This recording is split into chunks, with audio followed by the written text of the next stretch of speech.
Hello everybody, welcome back to Mrs. Riley's Maths videos, and today I'm going to be talking about indices, and in particular equations where the index number is an x. So for instance, something like this that you can see on the page. Just to say at the very start, if we have a to the power of x, a is what we call the base number, and x is called the index number. So a is the base number, this number here, the whole number is the base number, and x is the index number. And how these equations work is on the idea that if the base number is the same, then the index number must be the same. So 4 equals 4. If I had 4 to the power of x, and I said that that was the same as 4 cubed, then you'd know, well, x must be equal to 3. So 4 to the power of x is equal to 4 to the power of 3, x must be equal to 3. In other words, 4 to the power of 3 is equal to 4 to the power of 3. Okay? Or 5 to the power of x is equal to 5 to the power of 7.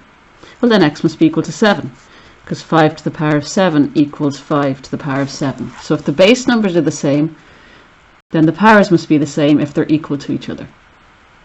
So once we know that, if the base numbers are the same and they're equal to each other, then we know the index, the powers, are the same.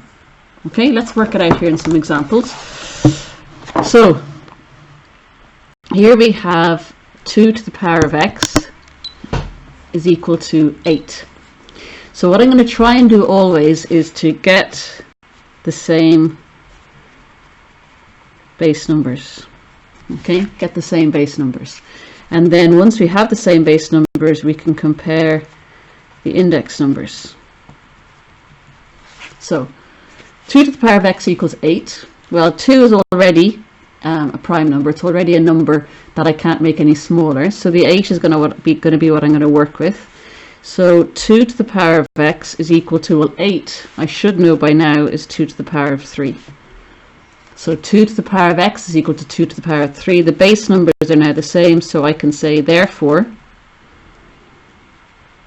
that's what those 3 little dots mean, therefore x must equal 3.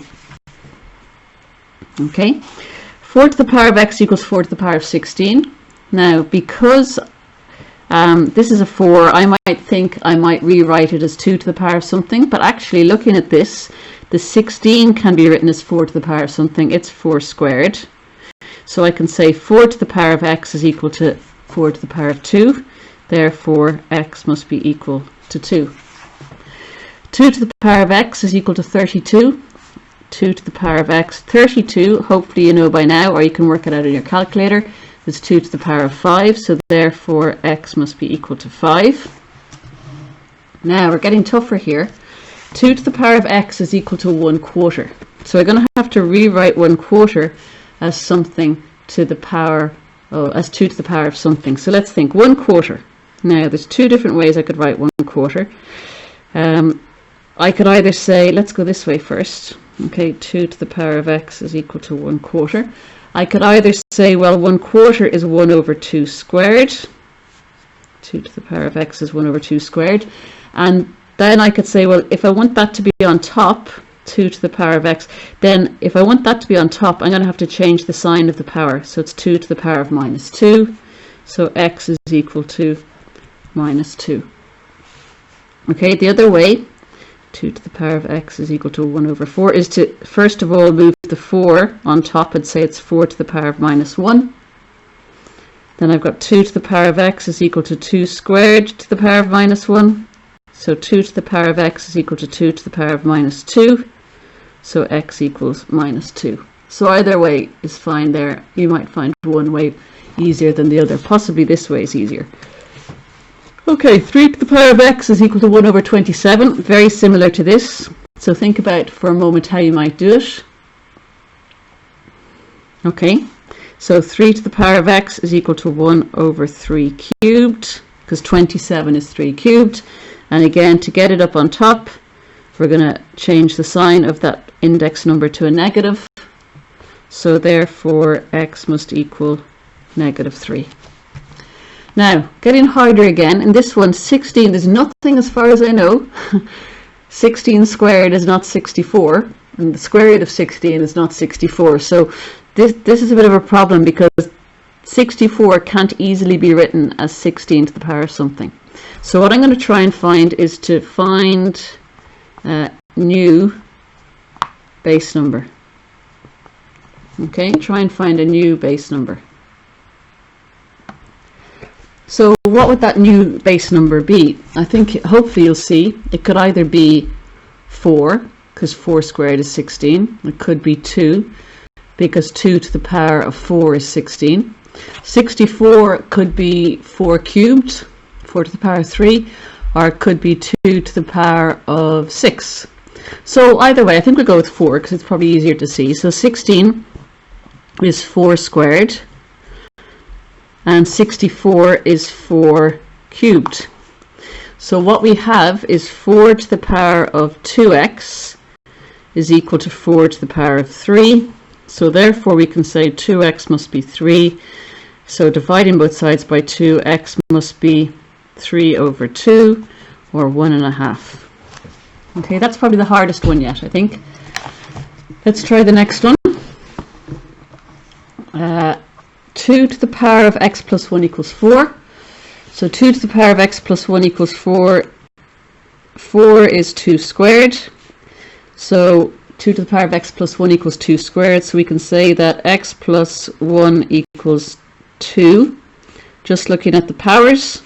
So x must equal 1. So once we get to here and this stage where we've got the powers, the index numbers equal to each other, we've now got an equation. And up until now, it's been a straightforward equation, like something like x equals minus 3, or x equals 3 over 2. But here, we've got x plus 1 equals 2. We have to solve for x. We've got to rearrange it so we get 1x by itself. Now, I think I took this one down incorrectly. 3 to the power of equals 81. I thought I'd taken it down incorrectly. Okay, so 3 to the power of 2x plus 1 is equal to 81. So 81, hopefully by now again you might know that that's 3 to the power of 4. So I've got 3 to the power of 2x plus 1 equals 3 to the power of 4. So therefore I could say 2x plus 1 must equal 4. The powers and the powers equal each other. So subtract 1 from both sides. 2x must equal 3. Divide both sides by 2. X is equal to 3 over 2, which is 1.5. 5 to the power of 3x is equal to 125. Well, I can rewrite 125 as 5 cubed. 5 to the power of 3x. So basically where this number here on this left hand side that has the power with it, the x power or whatever, where that is a prime number, so 2, 3, 5, 7, 11, it's normally just 2, 3, 5 or 7, where that's already a prime number, you can't change it in any way. So it's going to be that this number here can be rewritten.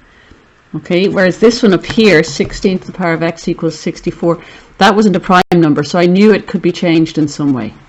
Okay, usually we change it to a prime. If we change that to a 2, we would have got the same answer in the end, but we could have changed that to a 2. So in a way you're trying to change in general down to a 2, a 3, a 5 or a 7. Okay, here we have 5 to the power of 3x is equal to 3 now, so therefore we can say 3x is equal to 3, divide both sides by 3, so x is equal to 1. 9 to the power of 2x minus 1 is equal to 27, so I've got 3 squared to the power of 2x minus 1 is equal to 3 cubed. So this is what I was talking about a moment ago. Excuse me, the 9 isn't a prime number. And 27 can't be written as 9 to the power of something, so I'm going to have to get them both changed as base numbers, this one down to 3 and this one down to 3 as well. So now I have 3, remember these two powers are going to multiply because it's a power raised to another power. So 3 to the power of 2 by 2 is 4x, 2 by minus 1 is minus 2, 4x minus 2 is equal to 3 to the power of 3. Now I can say the powers are equal, 4x minus 2 is equal to 3. So 4x must be equal to 5, adding 2, and then divide both sides by 4, so x is equal to 5 over 4, or 1 1/4. Here we have, now this is getting complicated, so let's see. I think first of all I'd like to get away, well, maybe I'll get the numbers changed first, because I think we found a moment ago that the fraction bit is easiest dealt with at the end. So let's put them both, 8 and 16, let's put them both in 2's. So that's 1 over 2 to the power of 3x is equal to 2 to the power of 4. Now let's deal with the fraction. So 2 to the power of minus 3x is equal to 2 to the power of 4. Therefore, minus 3x must equal 4. Divide both sides by minus 3. X is equal to 4 over minus 3, which is equal to minus 1 1/3. Okay, the last one. This is really just taking just checking that you know the square root, what that is as an index power. So let's just say 2 to the power of x is going to stay the same. 8 is 2 cubed. So 2 to the power of x is equal to 2 to the power of 3 to the power of a half. Remember that square root is to the power of a half. Okay, so 2 to the power of x is equal to 2 to the power of 3 over 2. So x is equal to 3 over 2. Okay, and that's it. I hope that helps. It does get a little bit harder, but we won't worry about that just now.